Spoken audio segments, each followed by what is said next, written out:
Hello, bonjour mes très chers parents formidables. Je suis Afi. Certaines personnes m'appellent Maman Afi.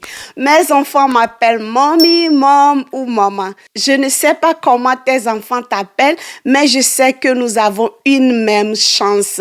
Le privilège d'être parents, la grâce d'avoir été choisi comme l'intendant de cet héritage et la lourde responsabilité d'en être le guide, tout en relevant le plus grand défi qui est le lâcher prise. Avant de continuer sur le sujet du jour, faisons une petite pause.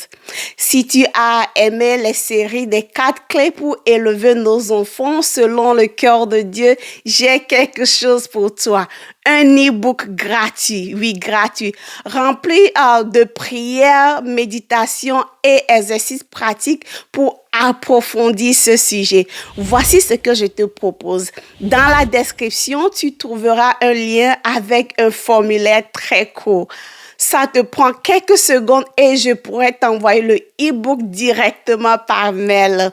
Bon, pour aujourd'hui, j'ai cherché à identifier des personnages de la Bible qui peuvent nous aider pour mieux comprendre le sujet sur le lâcher prise parental.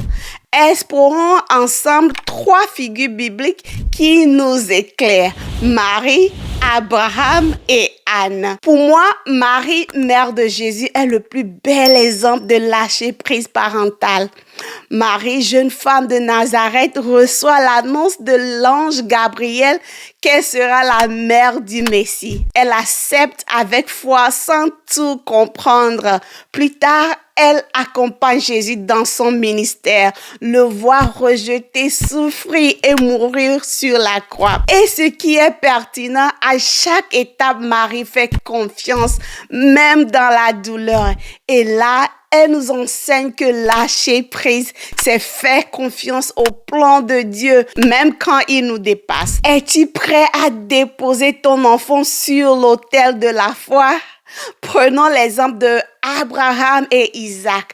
Dieu demande à Abraham de sacrifier son fils Isaac, l'enfant de la promesse. Qui peut faire ça? En tout cas, pas moi. Abraham obéit, prêt à tout donner. Mais Dieu arrête son geste et pourvoit un bélier en sacrifice. Cette épreuve révèle la foi d'Abraham et sa confiance totale en Dieu. Parfois, accompagner le don de notre enfant, c'est accepter de le confier entièrement à Dieu. Et de la même manière que Dieu a agi au bon moment pour que Abraham ne sacrifie pas Isaac, il le fera pour nous. Maintenant, comment donner son enfant à Dieu sans le perdre?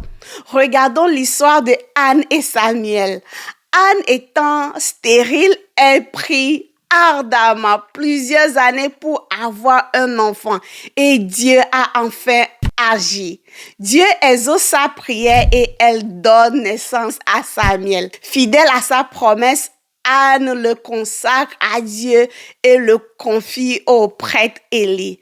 Elle ne l'a pas abandonné. Chaque année, elle lui rend visite, lui apportant une tunique. Anne nous montre que confier son enfant à Dieu, ce n'est pas l'abandonner, mais le placer entre les meilleures mains. Alors que nous avons vu Marie, Abraham et Anne lâcher prise, il y a un verset central qui résume à merveille cette posture de foi. Confie-toi en l'Éternel de tout ton cœur et ne t'appuie pas sur ton intelligence.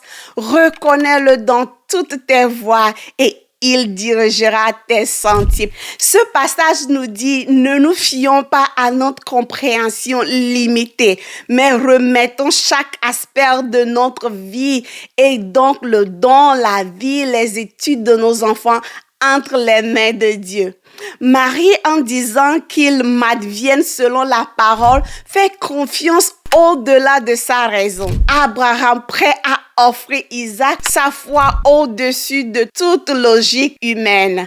Anne, en consacrant Samuel, montre une confiance active, discrète qui continue de veiller. Proverbe 3, 56 devient alors notre boussole. Lâcher prise, ce n'est pas abandonner, mais marcher avec Dieu en confiance sur un chemin qu'il a planté. Merci mes très chers parents, c'est une chance, une grâce d'être parent et c'est aussi un rôle difficile. Alors rappelle-toi toujours, tu n'es pas seul. N'oublie surtout pas de t'abonner et d'activer la cloche de notification pour la suite. À la prochaine vidéo.